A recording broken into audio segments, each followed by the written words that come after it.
In the vision of a dream, I once imagined myself searching for other civilizations in the cosmos. Among 100 billion galaxies and 1 billion trillion stars, life and intelligence should have arisen on many worlds. Some worlds are barren and desolate.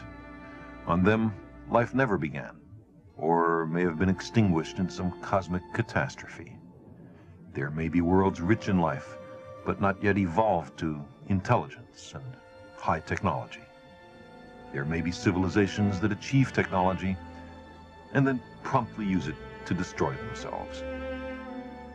And perhaps there are also beings who learn to live with their technology and themselves, beings who endure and become citizens of the cosmos.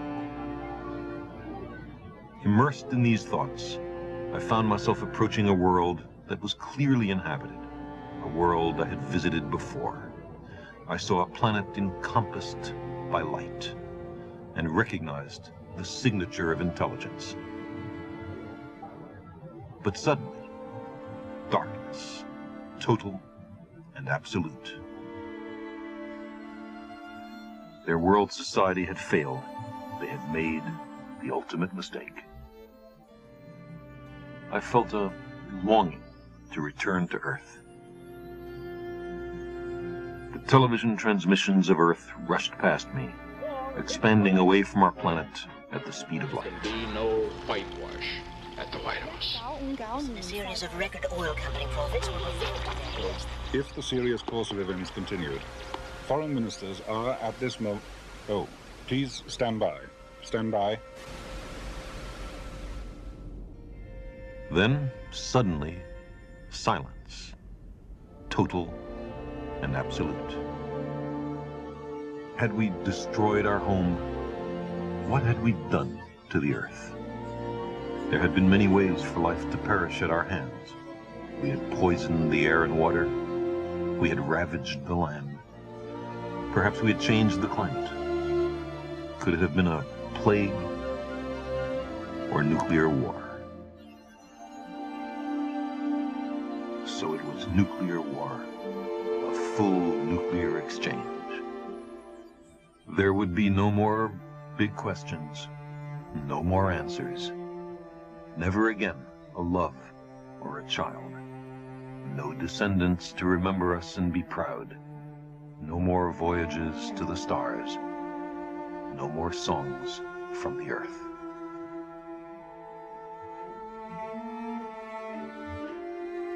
I saw East Africa and thought a few million years ago, we humans took our first steps there.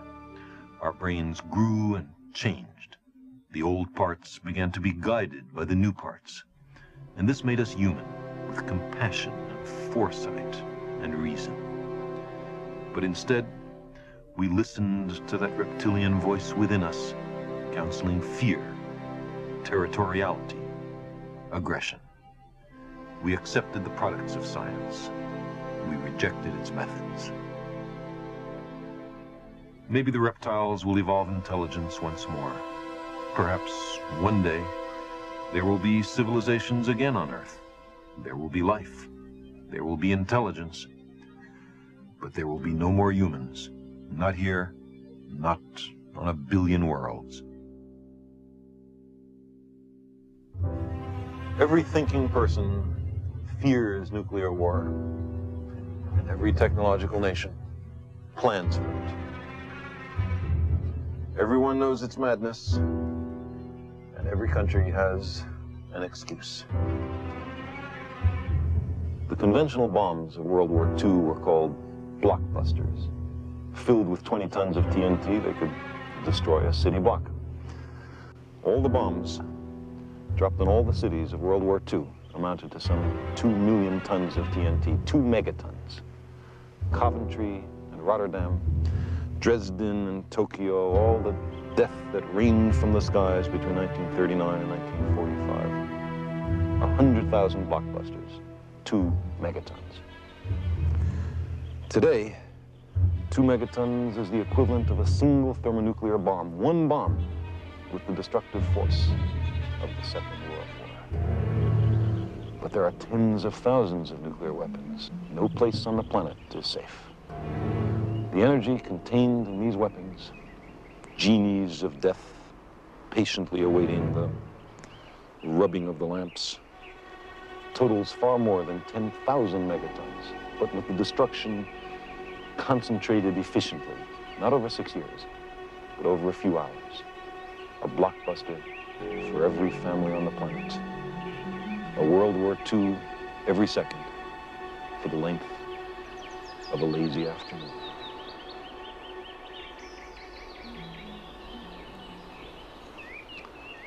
The bomb dropped on Hiroshima killed 70,000 people in a full nuclear exchange, in the paroxysm of global death.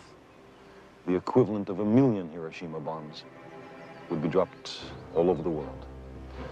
But in such an exchange, not everyone would be killed by the blast and the firestorm and the immediate radiation. There would be other agonies, the loss of loved ones, the legions of the burned and blinded and mutilated, the absence of medical care, disease, plague, long-lived radiation, poisoning the soil and the water, the threat of tumors and stillbirths and malformed children, and the hopeless sense of a civilization destroyed for nothing, the knowledge that we could have prevented it and did not.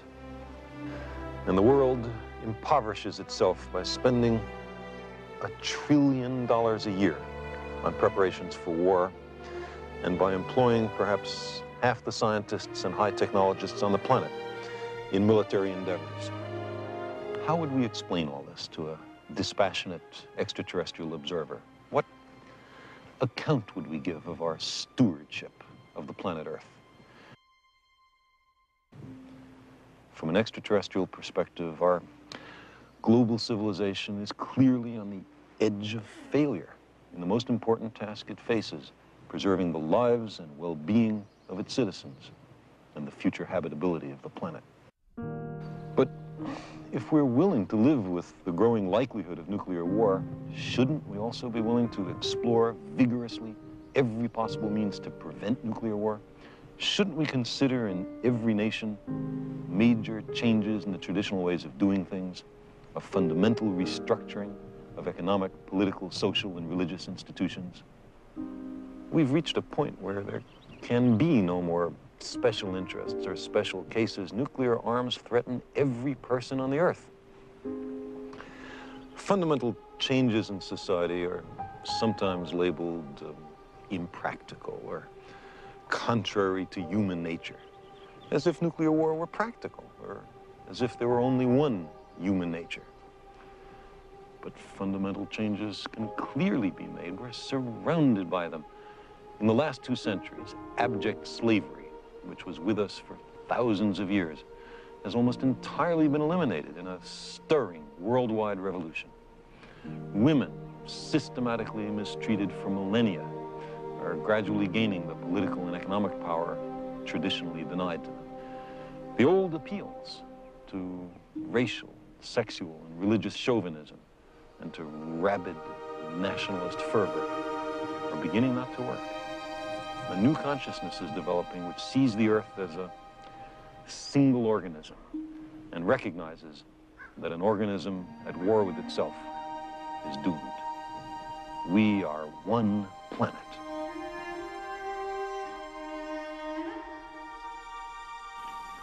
We who cannot even put our own planetary home in order, riven with rivalries and hatreds, are we to venture out into space?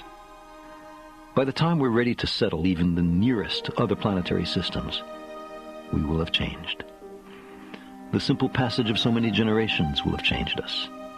Necessity will have changed us. We're an adaptable species. It will not be we who reach Alpha Centauri and the other nearby stars. It will be a species very like us, but with more of our strengths and fewer of our weaknesses. More confident, far-seeing, capable, and prudent. For all our failings, despite our limitations and fallibilities, we humans are capable of greatness. What new wonders, undreamt of in our time, will we have wrought in another generation and another?